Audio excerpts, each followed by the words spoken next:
When you think about how something like GPT-4 or Llama 3 gets built, it's not really like writing a piece of software. It's way more like building a colossal planet-scale factory. And this factory has only one job, to build a digital brain. So come on, let's take a look at the assembly line and see how this whole thing actually works. All right, welcome to the AI Factory. We're going to start our tour right here with the big picture, the high-level view of the entire process. Think of this as the master blueprint for how you turn the absolute chaos of the internet into a coherent, reasoning mind.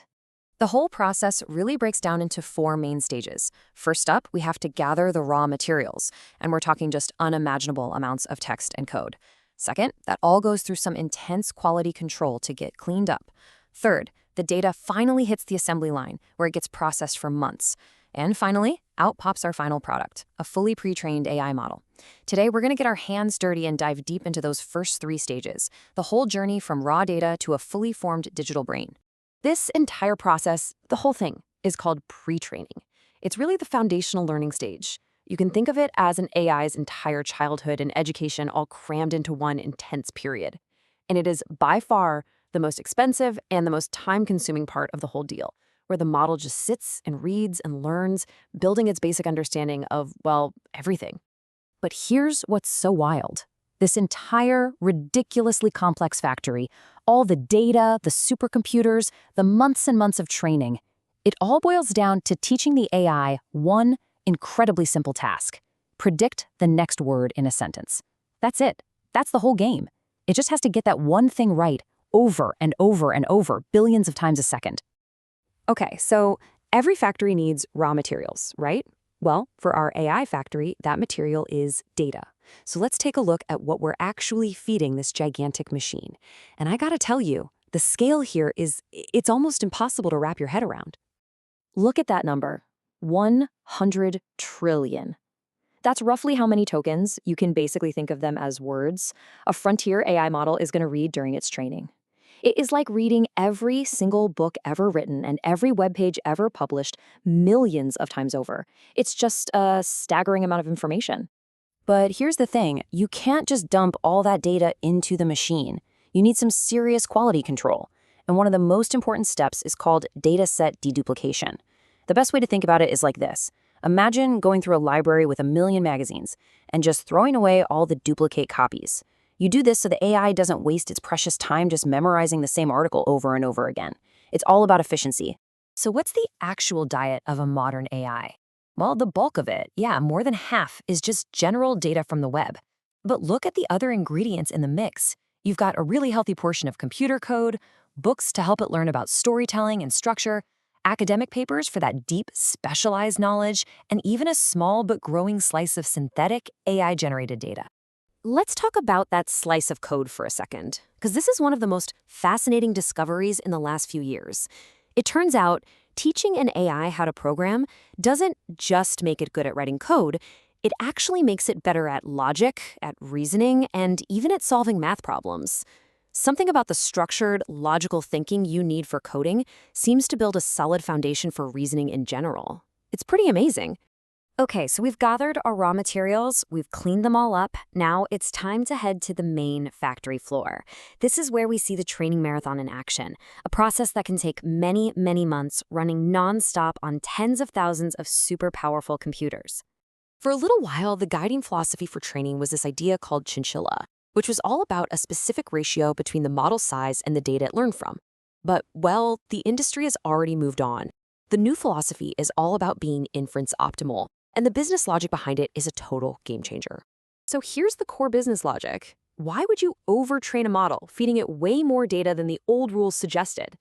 It's simple, really. The enormous cost of training the model, you only pay that bill once. But the cost of running the model, what we call inference, that's a bill you have to pay every single time somebody uses it. And that could be billions or even trillions of times. And the difference is it's staggering.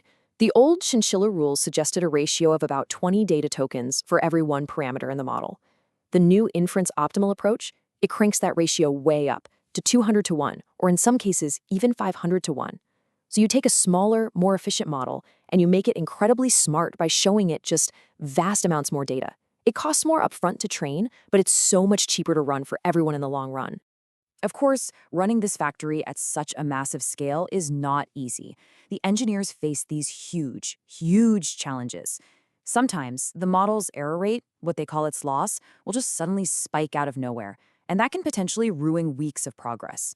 They're also constantly battling with numerical precision, just trying to make sure all the math stays correct across thousands and thousands of machines. And all that pressure leads to constant innovation. I mean, just a year ago, the industry standard was a number format called BF16. Today, the new standard is FP8. So, what does that actually mean for us? Well, in simple terms, it basically cuts the memory needed in half and doubles the speed, all while keeping the training process stable and reliable. It's one of those key engineering breakthroughs that makes this whole thing possible. So we've got the data, and we've got the supercomputers, but there's a final secret ingredient. The top AI labs have realized it's not just about what data you feed the model, it's about the order in which you feed it. And this really marks a huge shift in how people are thinking about this stuff. The race isn't just about who has the most data anymore, it's now about who has the smartest training plan, or what the industry is now calling a data curriculum.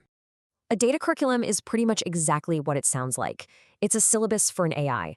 You strategically design the sequence of information to make the learning process as efficient and as effective as possible, just like a great teacher would do for a student. A modern curriculum usually has 3 distinct phases. You start broad, spending about 80% of the training time on general web data and books just to build a solid, wide-ranging foundation. Then you shift into a reasoning phase where you focus heavily on things like code and mathematics to build up those logic skills. And finally, in the last few percentage points of training, you cool the model down with only the absolute highest quality textbook-like data to really cement and lock in all the learning.